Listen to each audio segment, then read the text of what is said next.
Charging AC లోపలికి power వచ్చిన విషయం ఈ ఐడి పిన్ ద్వారా మనకి తెలుస్తుంది అన్నమాట. ఇక్కడ మనం చెక్ చేస్తే 4.8 వోల్టేజ్ వస్తుంది.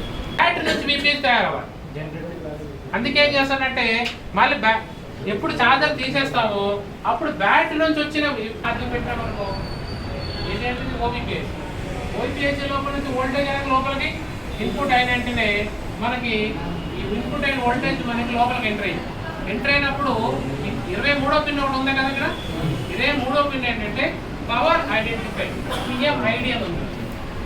PMID అంటే ఛార్జింగ్ ఏసీ లోపలికి పవర్ వచ్చిన విషయం ఈ ఐడి పిన్ ద్వారా మనకి తెలుస్తుంది అన్నమాట. ఇక్కడ మనం చెక్ చేస్తే 4.8 వోల్టేజ్ వస్తుంది.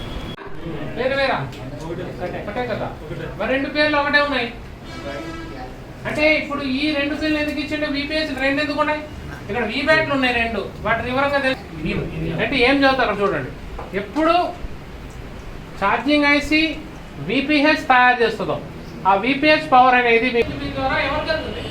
ఎందుకంటే VPH అనేది మీకు ఛార్జింగ్ ఎక్కడానికి సప్లై చేస్తుంది పవర్. 16th పిన్ ద్వారా ఏమవుతుంది? VPH ఇట్లా విన్ అయ్యి VPH ఇట్లా విన్ అయ్యి ఈ విన్ అయిన VPH VBAT గా మారుతుంది. మారి ఎవరికి వస్తుంది? బ్యాటరీ లోపలికి పవర్. ఛార్జింగ్ పెట్టకుండా కూడా ఫోన్ ఆన్ లో ఉండాలంటే అప్పుడు ఛార్జర్ తీసేసినా కూడా బ్యాటరీ నుంచి VPH తయారవ్వాలి.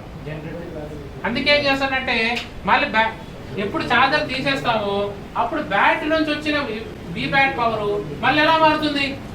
VPH గా మారి ఇక్కడ నుంచి వచ్చిన పవర్ మళ్ళీ VPH గా మారి మళ్ళీ ఎవరికి వెళ్తుంది? ఇది ఫోన్కి వెళ్ళిపోతుంది. ఓకేనా? అంటే రెండు పిన్నులు ఇంపార్టెంటే కదా. అసలు ఏ పిన్ కూడా ఈ రెండు పిన్నుల్లో ఏ పిన్ ప్రాబ్లం ఉన్నా మనకి ఒకవేళ ఛార్జింగ్ ఎక్కకపోవచ్చు, లేకపోతే ఫోన్ ఆన్ కూడా కాకపోవచ్చు. అంతే, మనకి రెండు పిన్నులు ఇంపార్టెంట్. VPH ఎన్ని పిన్నులు ఇచ్చాడు? 2. VBAT ఎన్ని ఇచ్చాడు?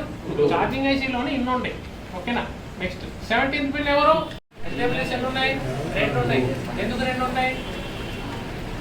ఉన్నాయి? SWS కూడా ఎందుకు ఒకటి ఇస్తే చాలదా?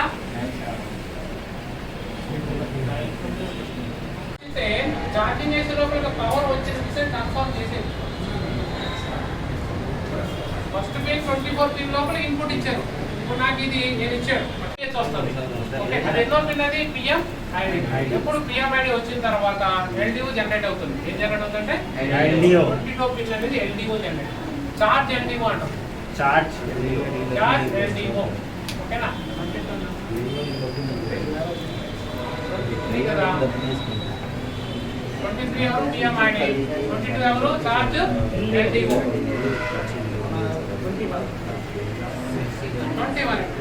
21 నెక్స్ట్ ఏం చేస్తుందంటే ఇది వచ్చిన తర్వాత 21 వచ్చేసి మనకు ఒక వోల్టేజ్ తయారు చేస్తారు. దాన్ని బూట్ క్యాప్ అంటాం. ఏంటది? Boot cap. చాలా ఇంపార్టెంట్. ఈ కెపాసిటర్ సిరీస్ లో ఉంటది. సిరీస్ చూడండి ఎలా ఉంటది. 21వ పిన్ ఒక సైడ్ కెపాసిటర్ కనెక్ట్ అయింది, మరొక సైడ్ ఎవరితో కనెక్ట్ అయింది? అది లైన్ వచ్చేసి కాయిల్ కనెక్ట్ అయింది. Switching coil. ఓకే, ఇది బూట్ క్యాప్స్ అంటారు. ఇది BST అంటారు. షార్ట్ కట్ వచ్చేసి BST. బూట్ క్యాప్ అక్కడ రాసు చూడండి, హైలైట్ చేసుకోండి. ఏంటది? Boot cap capacitor. ఈ బూట్ క్యాప్ కెపాసిటర్ దగ్గర మనం చాలా ఇంపార్టెంట్. ఈ కెపాసిటర్ కానీ ఫెయిల్ అయితే